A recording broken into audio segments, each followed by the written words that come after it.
Hi, everyone at Everyday Psych Victims Project. Here we are today with Emily Cutler, Chair Cutler, who also founded SoCal Against Force. How are you, Emily? I'm great. How are you? Good. So today is also, this month is Suicide Prevention Awareness Month, and you had a horrible experience with mental health psychology, where they forced you into a psych ward and you missed your college graduation. And in your perspective, force or coercion of psych is bad for people and makes people feel like they want to die more. Yes. For me, it absolutely did. I was experiencing some passive suicidal thoughts the night before my college graduation, and said something like, I'm not actively suicidal, but I just wish I could get hit by a car or something. And because of that, I was immediately locked up, restrained. I was taken to a psych ward for 48 hours where I was given the maximum dose of Zoloft, had to take it, or if I wanted to be released. And it was by far the most traumatic experience of my life. I was just so horrified by it, so traumatized by it. Afterwards, I struggled with nightmares and flashbacks. And I felt like I couldn't talk to anyone about the experience and how traumatizing it was because there's so much shame around it. And if you've been locked up, all of a sudden you're basically not a human being. You're a different kind of person. You're crazy. You're dangerous. And so I didn't tell anyone about it. I didn't talk about it, didn't share how I was feeling. And I also didn't, I felt more and more suicidal because of that. My life was just really declining. And as a result, I didn't reach out to anybody. I didn't talk to anybody about how bad I was feeling because I was scared that I was just going to get locked up again. So it really discouraged me from being open about my feelings and being open about how badly I was doing and how much I needed support from my friends and family. And I think that really is what happens to a lot of people. They have done studies that show that the most likely time for an individual to attempt suicide is in the weeks or months directly following the hospitalization. Right, that is true. It's very high after a psych ward, and that makes sense because it's all coercive and forceful in there. So then people feel worse, and that makes sense. You're dehumanizing them. You take away everything that they have, like their clothing, their items, you lock it up, and then you restrain people. They don't even say that. They're like, oh, someone's, they're want to die, and then they go into the ambulance, but they never say like what happens after at the psych ward, like they get drugged or get restrained or something, how long they stay there, like a week. And even though it might not sound like a long time, it is a long time when you're missing school or work or your life. You get cut off from your friends, so you can't even use a cell phone.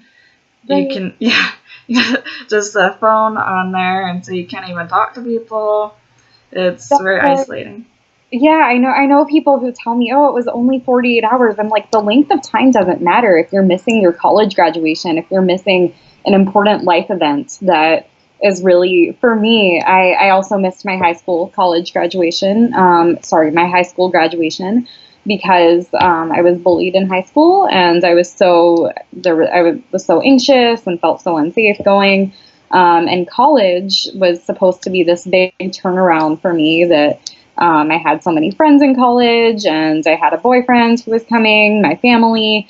I was received an award from my professors. I was going to be a speaker. So it was like, I could not imagine that my life would have turned around that much since high school. And that, my professors would like me so much that they would give me an award. And so it was this big deal for me, this big event, the first time that I kind of felt somewhat normal. And all of a sudden I couldn't go. And that, it doesn't matter how long the lockup is if they take away this moment from your life that's supposed to be something really important to you. Right, you're removing people from society, so that's why they're always like it's isolation or segregation from people. It makes people feel worse. You didn't want to do that, and then you're taken away and you're put away, and they say everything's in your head. It's like a chemical imbalance or something, and instead of just normal reactions to the environment that vary for each person. Like, every person shouldn't be standardized in this mental hygiene agenda. Right, right. And yeah, that's the other thing, that it's not just state level force or physical force that necessarily increases suicidality. Of course, the experience of being locked up and having force used against you is incredibly dehumanizing. But there's also just the whole mental health paradigm that is based on this idea that some people have something wrong with them, have something wrong with their brains. And this whole concept that some people are broken, some people are flawed and need to be fixed, that's enough to drive some people to think, oh, I don't have the right to be here. I don't deserve to live, or I can't be myself, that who I am as a person is sick, is broken, is ill. And really, to me, there are things worse than death. And that's a big message that I want to get out this month, that something worse than death is not being able to live authentically as yourself. And the model that says that some people, just by who they are as a person, are ill, are broken, have something wrong with their brain, that's a model that makes people feel like they can't be themselves, that they can't live authentically. And for some people, that's worse than death. Right. That would be worse, to go through your whole life. I see these people, they go decades on these drugs. They keep going in and out of psych wards over and over. And psych wards is a really awful thing. Like, it's like every time you do that, then you have like a few months you have to get over the psych ward, not being called like mental or any experience, but mostly that's the psych ward, because getting removed from everything, and then, you know, you're like put in the ambulances from one place to the other, or everything. And right, it is worse, like, to go through years of being on drugs. And every time, if you say you're like, you've been diagnosed before, people believe that, and they think there's something wrong with you, or it makes interactions, I know you didn't have that experience, but it makes interactions with police bad, where they're like, oh, suddenly that person's like paranoid or whatever, and schizo or something, and they'll like put them away immediately in an involuntary hold, and they don't even have to really do anything. They just have to be at the wrong place, the wrong time. Right. And then schools, like, they will react pretty badly, like forced psych evaluations or like kick out and things like that. I know that you didn't have, or you did have experience with your school, with your Jewish graduate school suspending you, Yes. actually.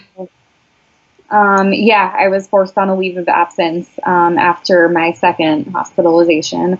And yeah, it's just kind of assumed that if you've had a hospitalization, you're a danger, you're dangerous to have around, something's wrong with you, and for your own good, we're going to remove you from school so that you can take the time you need to recover and be less dangerous.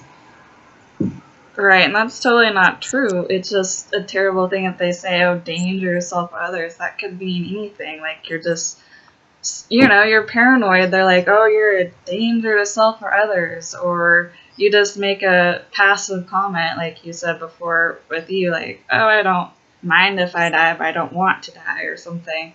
It's just, it's ridiculous. Like, they just throw on the danger so then they can legally get you in there, and then what happens is that to keep a person even longer, they'll call them gravely disabled. And then, so now they're called gravely disabled, like they can't take care of themselves or something, is what they claim. And then, which doesn't make sense. Like, if they had a job or in school, how are they not able to take care of themselves, yet they still call them gravely disabled? Like, I don't know.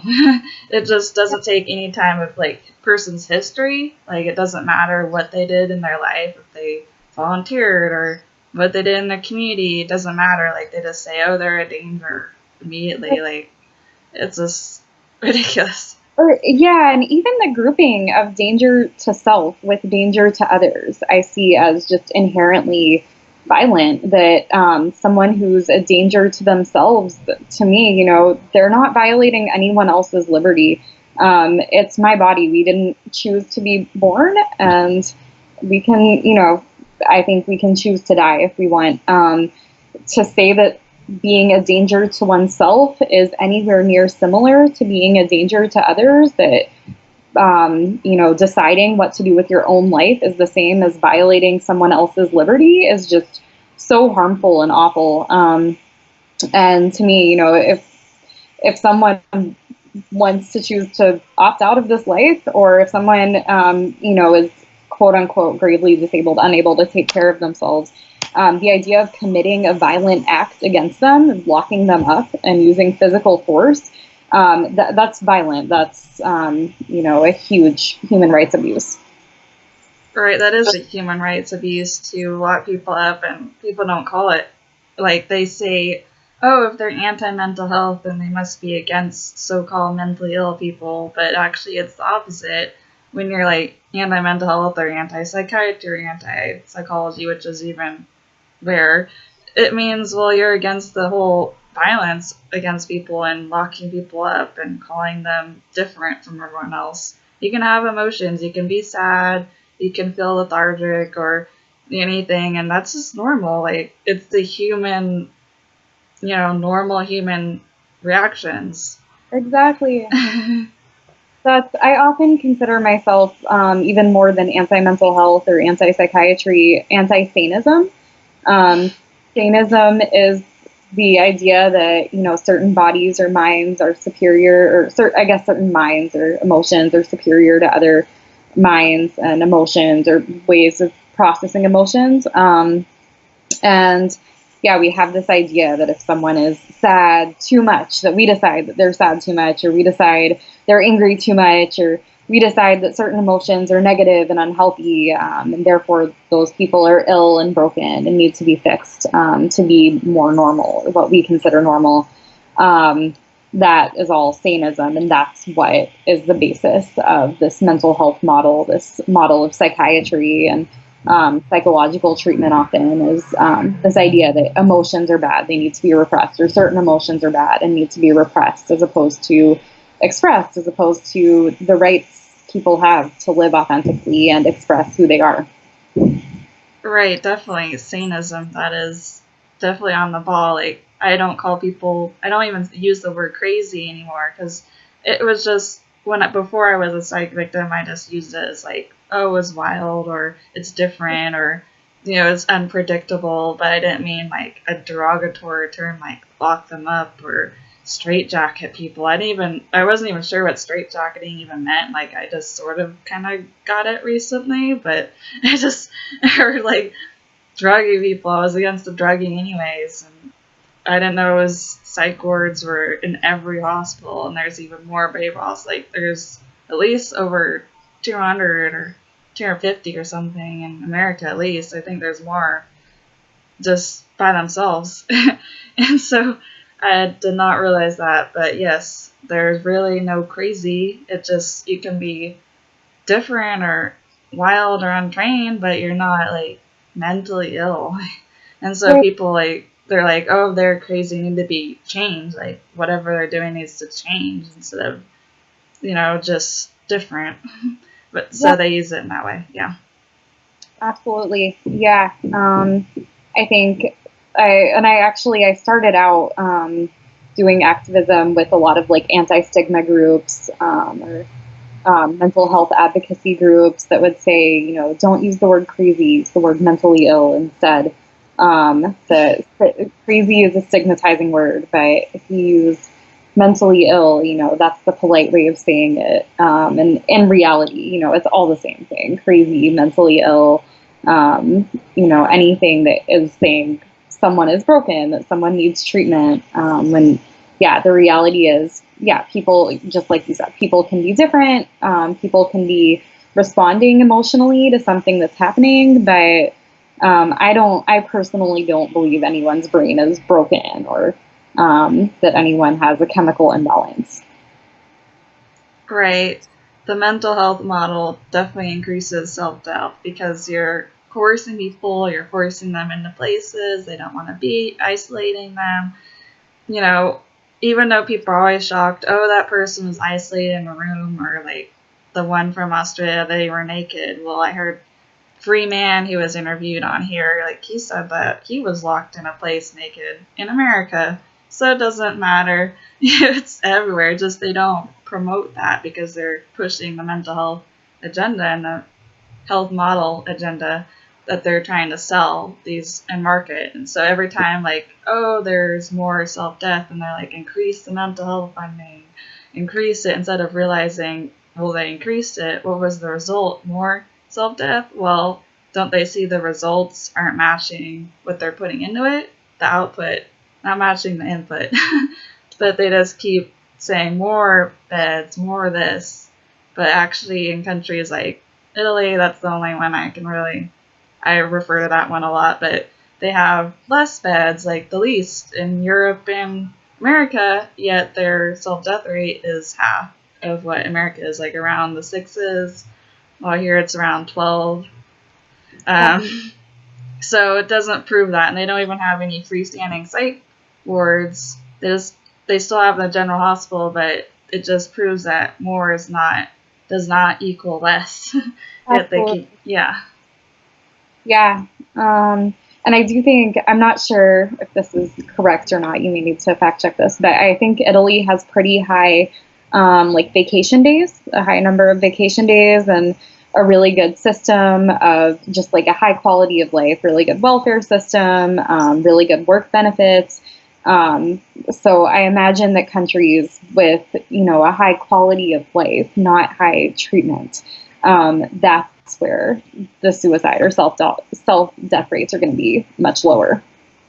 Definitely the environment situation. I think social services would be a much better alternative. Like, instead of calling homeless people mentally ill, put them in a psych ward, why don't you give them like place to live? Maybe they'd feel a little bit better, I don't, instead of just, oh no, like, I read these stories, like, well, there's this one person who's in a psych ward, they said, it's better than being homeless, being in a psych ward. So I was like, why don't they give it without needing the interventions and all that? Without locking someone, just, giving people housing. I think there's a lot of assumptions that if someone is homeless, then they must be mentally ill, they must need mental health treatment.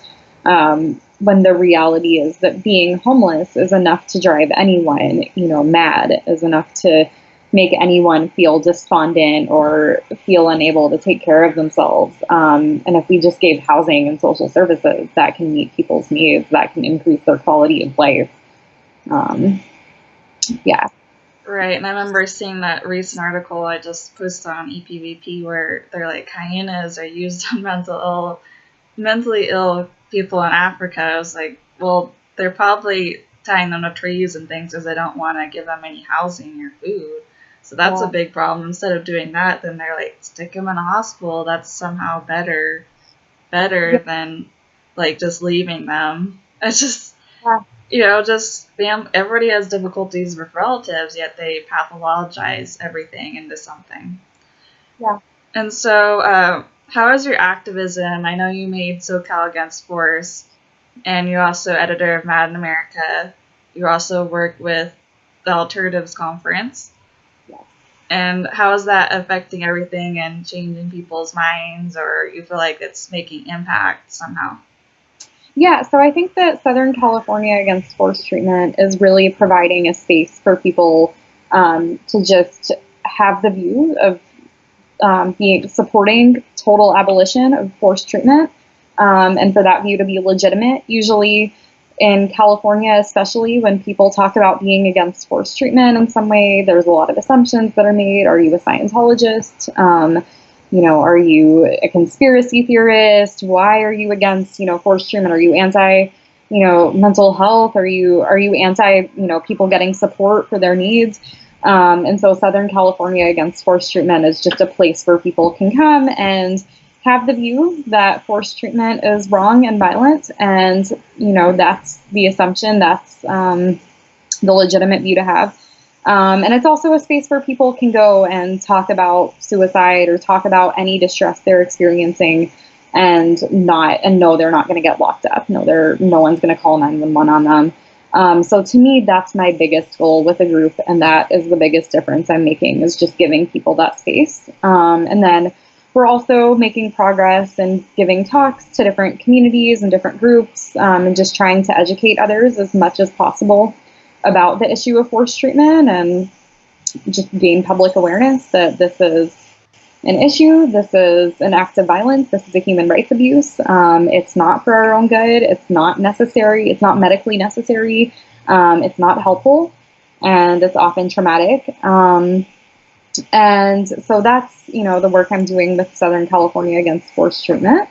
And then with Mad in America, I think we're definitely also making those kinds of changes. Mad in America's mission is to question the drug-based paradigm of psychiatric care in the U.S. and abroad. And so it's been great to help with that process of publishing a bunch of different views on psychiatry and different alternatives, kind of what can be done instead of a drug-based paradigm, from both survivors and from professionals, and also helping with their webinars on different alternatives to psychiatry. And the most exciting thing that I'm gearing up for is I'm going to be doing a webinar or doing a podcast series for Mad in America on the issue of forced treatment. So that's pretty exciting. And then, the Alternatives Conference, as you know, happened about a month ago.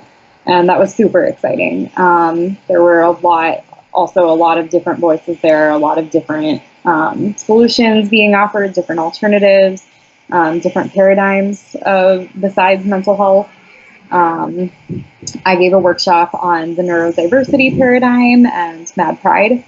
And people seemed very interested in learning about those concepts, which are kind of the idea that everyone's characteristics, traits, personalities, experiences are valid, are forms of diversity, are not illnesses. No one is ill, no one is broken, no one needs treatment, as long as they're not harming anyone else, kind of live and let live. And people seemed super excited about that idea.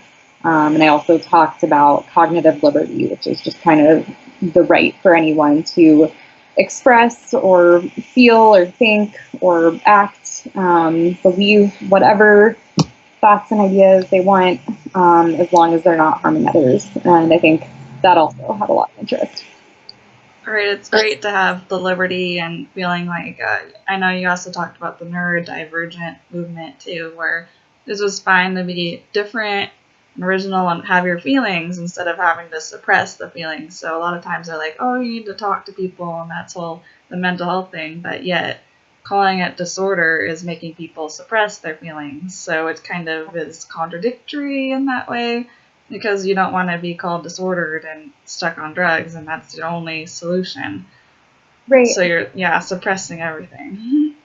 Right. Yeah, I think that the mental health paradigm is interesting because some advocates will say, that their goal is to just make it okay to talk about your feelings and to make it okay to, to seek counseling, even if that's just to talk about your feelings or to talk to family members, friends, just whatever space helps you talk about the fact that you're feeling sad or anxious or whatever. And that's cool, that's great. But then when you frame it as health, then it makes it seem like it's a health issue to have these feelings, like it needs to be cured. So, okay, if you're feeling sad, then you need to go get that treated. I find the mental health paradigm very confusing. And then, of course, you have the extreme of that. If it's a severe health issue, then for your own good, for your own health, you need to be locked up, you need to be treated against your will. That your mind is not sound enough to make your own decisions. So that to me is what's confusing about the mental health paradigm, or even the anti-stigma movement. To me, a better movement or a better way to talk about it is anti-sanism, or just creating spaces where people can express their emotions openly without being labeled as disordered, without being drugged, without being locked up. Right, that would be a good alternative, to have people just say you're normal instead of different. And all alternatives like that you can think of as talking to friends, like peer. I know they talk about peer support, but then a lot of these organizations, they still push the mental health agenda. So maybe like a non-mental health model peer support. Real peer support. Yeah, to me, real peer support is informal, unstructured. It's just people who have had similar experiences, similar feelings, talking to one another, sharing, and just kind of helping each other through things and supporting each other. Not, one person saying, "Yeah, I'm mentally ill and you are too," or not based on this pathology model of finding how someone is broken and helping them get into treatment. That's still the same oppressive model of mental health.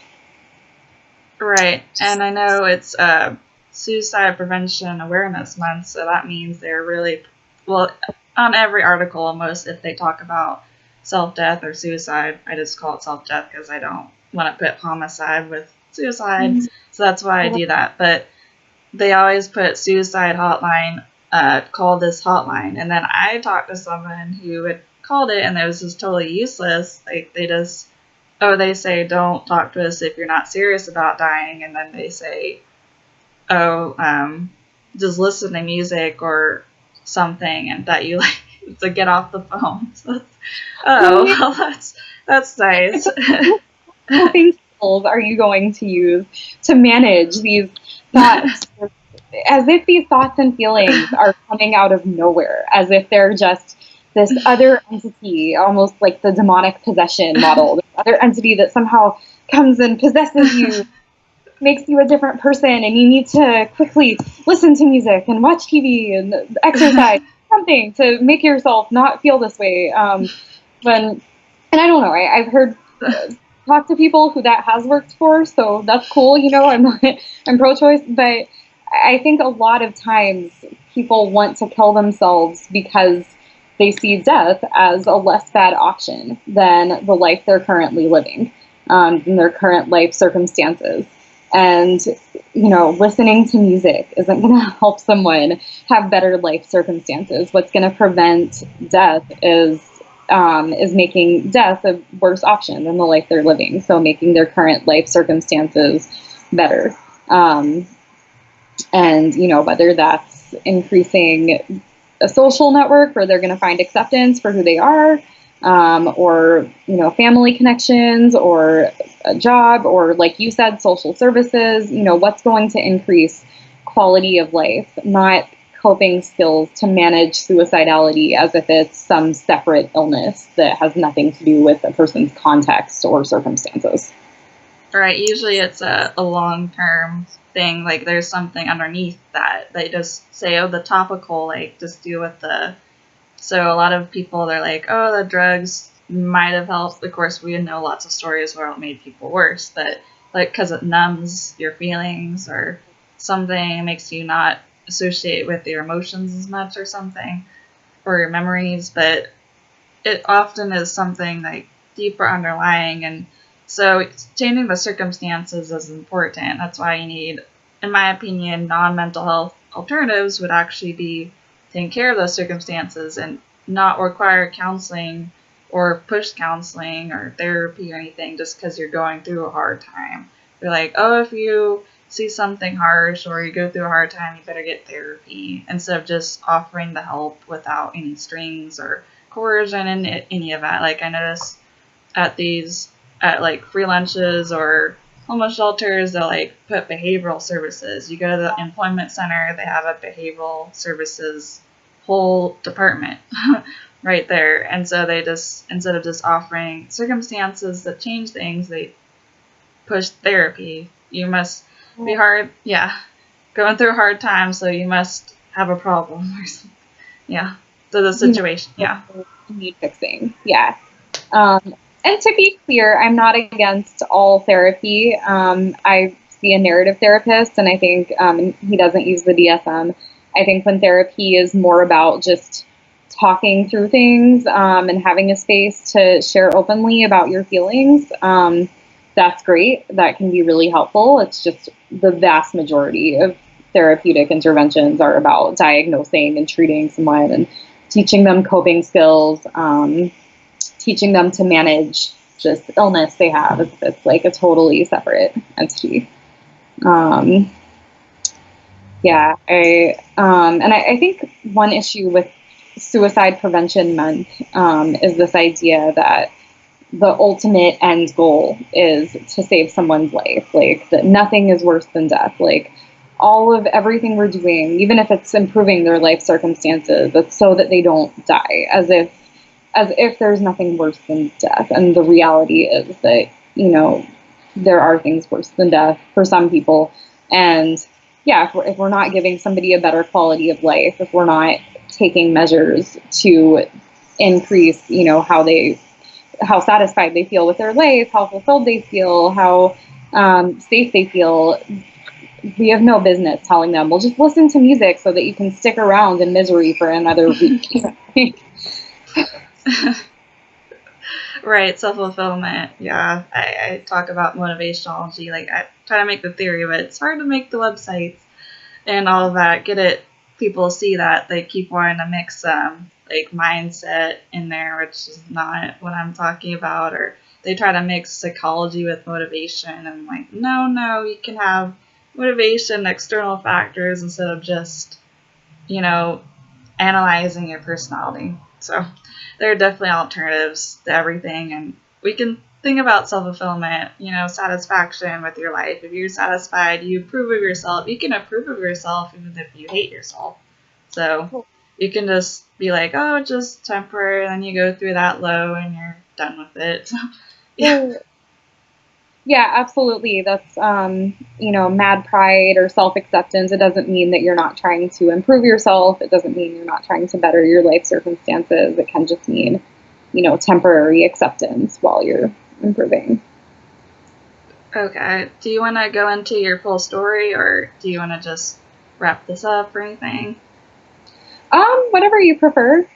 Okay, well, we haven't heard totally your story. I summarized it a bit for people that you missed your college graduation, made you want to die more. But how does your whole chronological story play out with mental health? So first you're kind of for it, and then you realize it's worse. And so I grew up being bullied. I was always just kind of that weird, awkward kid. I also identify as autistic. So just always kind of weird, awkward, also one of the only Jewish kids in my school. I grew up in Birmingham, Alabama, where there are not a lot of Jewish people, and was just pretty bullied for that, just never really fit in, always felt just super different and out of place. And so as a result, I experienced a lot of strong emotions, depression, anxiety, just natural reactions to what was going on. And I ended up being taken to see therapists and psychiatrists, being labeled with a bunch of things. Starting from the age of 7, I was labeled, I think, OCD and given Paxil. And I think I was labeled with generalized anxiety disorder, major depressive disorder, dysthymic disorder, cyclothymia, all sorts of things, prescribed all sorts of meds. It never really worked, but I definitely thought, okay, I'm mentally ill, and I'm being treated differently because I'm mentally ill. I would like to decrease the stigma against, I would like to be treated differently. So I'm going to decrease the stigma against the mentally ill. And when I went to college, I started out in Active Minds.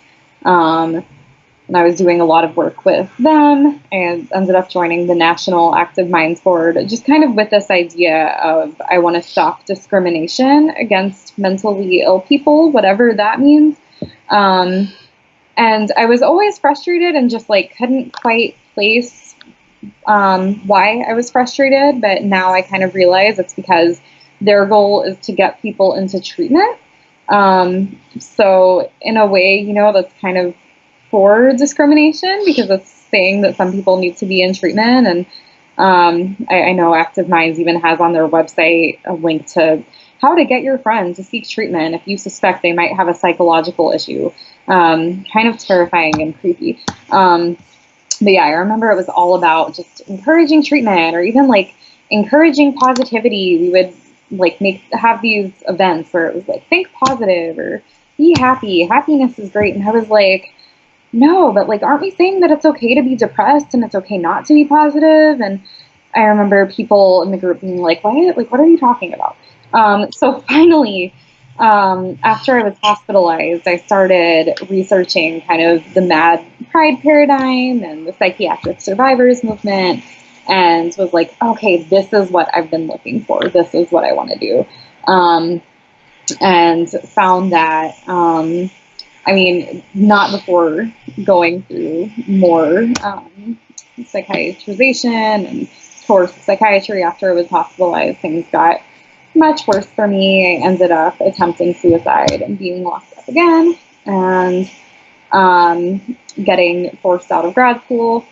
So after all of that happened, I found the Mad Pride movement, psychiatric survivors movement, and that's when things really started getting better. And I started, I went to a screening of the movie Healing Voices, which is about the hearing voices movement and people who hear voices and have extreme states or other experiences that get labeled as mentally ill. And after that screening, I kind of met a lot of the people I work with now at the National Empowerment Center.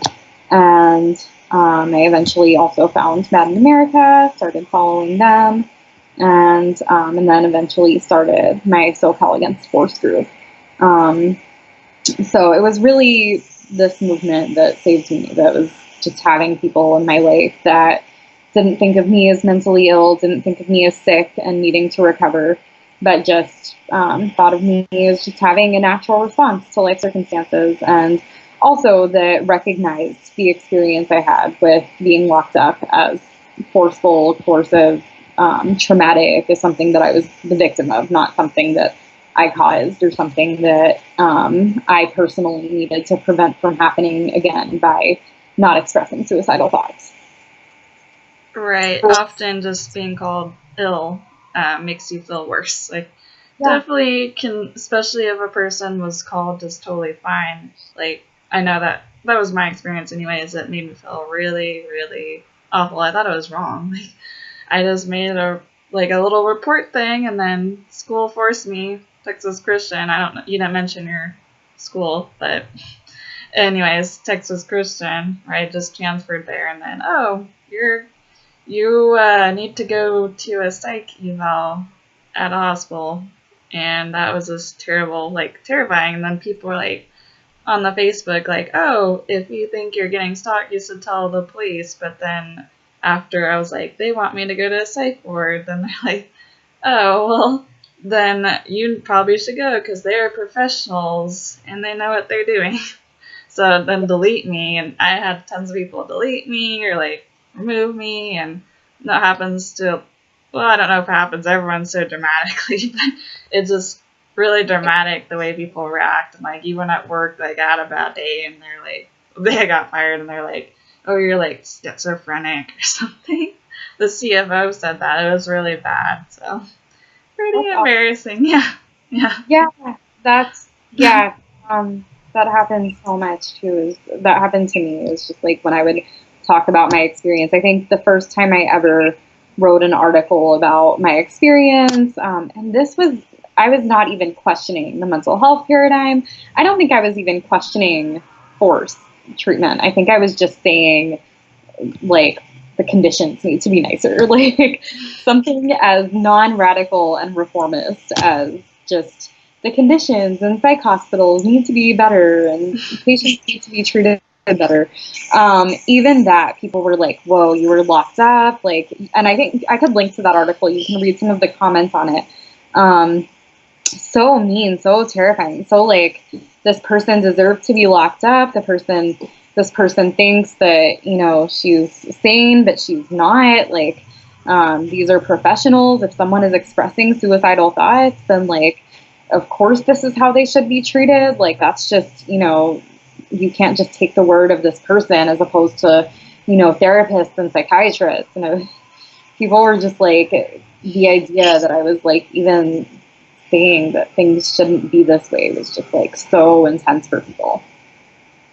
Yeah, it is very different. I know that I had no idea before any of that happened that there were even students were sent to psych wards either, or that they really existed that much. Like, I was always against it, and then I was like, oh, okay. Well, that was really shocking, and it pretty much messed up like 2 years because of just so like, of course, once you're labeled, then you just keep like going or whatever. And I don't even know like Texas Christian's relation like this is weird like MK Ultra or anything. And it's like, oh, if you say that, it's even weirder. So I don't even know like what all that was about either. Yeah, So, so people have gotten locked up for talking about MK Ultra or NSA surveillance, and it's like that's just a fact. That's just part of U.S. history and also present day, like what's going on. That's not like it's really scary that people have gotten locked up for talking about things that are that are factual, that are not conspiracy theories. definitely. So yeah, it does make you feel worse. The mental health paradigm that you say or the model is people might not know what paradigm means, but if they do, great. But yeah, the whole framework of that is just I think the foundation's wrong and it needs to be changed. But yeah, people feel better like just talking about like motivation or like self fulfillment things. You know, your friends, your family. You don't need to be called disordered or ill just because you feel down. Like you can think about self death, like what's the afterlife if there is one or not.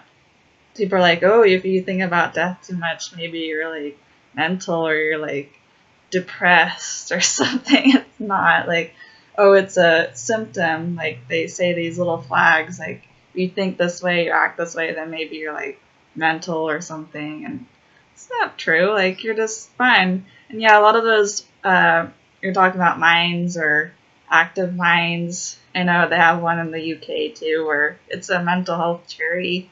So they like even though the idea might be nice, oh, you're removing stigma, but it's more like they create the stigma, this Yeah. whole stigma idea. So it's really kind of interesting circular reasoning and all of that backwards kind of you're going around thinking, well, maybe it's this very like deflective or like not mental hygiene and mental health and everything. But I'm glad that you're doing SoCal Against Force and you're an editor at Mad in America, and then you're doing the Alternatives Conference, which is good. I can't go to that because it's so far away. And then you're doing the Empowerment Center. The empowerment's great, as long as it's not the psych framework, I think. Yeah, we're definitely, pro trauma informed care, more seeing distress as a natural response to trauma as opposed to mental illness, of course. Right, even if you see like animals, like they don't like the punishment. And I feel like psych is all about punishment. And they say it's not punishment, you don't know anything. Like they're just mentally ill and oh, what if you were hallucinating or hearing voices or anything? It's like people say this stuff, do they even know? And like, oh, you can only be against it if you've like been a victim. Oh, you must have had some kind of terrible experience. It's just you. But it's just the marketing and like the propaganda going out there for this huge system, and it gets larger each year. It's increased like by millions of people in the U.S. Like 66 million antidepressant prescriptions are given out in UK, and it's just endless. Yet there's no like area to just be like, this is wrong, this is wrong. No voice of that. Yeah. Yeah, it's become so taboo, or I get accused of stigmatizing mental health by speaking out against psychiatric institutions or against forced care. And I think it's just a form of victim blaming. It's saying like, well, if this happened to you, you must have deserved it. You must have done something to cause this, as opposed to really looking at it as an act of violence. Right, it definitely caused that. It's wrong how you sit there and like, oh, the person needs to be restrained because they had hurt themselves. Well, a lot of people are restrained. You're restrained in the ambulance just going from one place to the other. Yeah. So, And they're like, oh, it's not restraint, just to keep you there. It's a lie. Yeah, it's restraint. They lie. Yeah. They're like, oh, you're not getting restrained to that gurney. It's just to keep you on it. It's Right. yeah, just lie. It's just, yeah. Yeah, even like, yeah, I don't know. Like, I'm really insistent sometimes to people about not using the word hospital, about using locking up or prison or institution, because yeah, it's this idea of like, oh, we're not locking you up. We're just taking you to a safe place where like you'll be able to just feel safe and feel great and feel protected against yourself. And it's just, yeah, it's very like creepy and scary how they like take words that are supposed to mean one thing and slowly like make them mean something else. Kind of very Orwellian. Right, they always say, oh, they're safe there. Or my mom being told that from TCU people, oh, she'll be safe there. And Yeah. it's just not. I had to drop out, withdraw, and leave, and go back to California and not do nursing at all because I realized there's psych and everything, and 2 years of stuff. But it's like, it's not safe. It's safe. Yeah. It's more like they're using it safe to other people, I think, because they just think you're a threat or something. Or Right, yeah. right. Yeah, I guess, maybe it's unlikely that you'll kill yourself while you're being locked up in there. So they kind of protect you again, like if you're safe from yourself again, as if like, this demonic possession thing, as if these suicidal thoughts are the separate entity that come and possess you. So like you're safe from that, but you don't own your own body. You can't say no to anything they give you, anything that they want to do to you. You just don't have a say. You're not treated as a human. You don't know how long you're going to be in there. You don't know what kind of drugs they're going to make you take. And like you said, you can't have contact really with your friends or family. Like, how is that safe? Like kind of scary that that's what we consider safe. Yeah, I guess they just mean you're laying somewhere and getting watched like every 15 minutes or something. I don't know. It's not safe, really. It's very, very discombobulating. Very, like, makes things very strange. Like, you go from where everything looks different, feels different, you're free, and then you're not free. And they're like, yeah, we're not going to hurt you. We're just your, like, friend, but you're not the friend. You're a mental health professional, and you're just taught to say that to people. And you call themselves professionals or experts. So. Yeah. Yeah, well, thank you so much for having me today. Great. Thank you so much, Emily Sierra Cutler, and everyone should check out SoCal Against Force. Also, if they want to see Emily's article, I'll link it in the comments and in the description. And you can see more on our channel, Anti-Psych. And also, if you want to get interviewed, contact us. Great. Thank you. Thank you.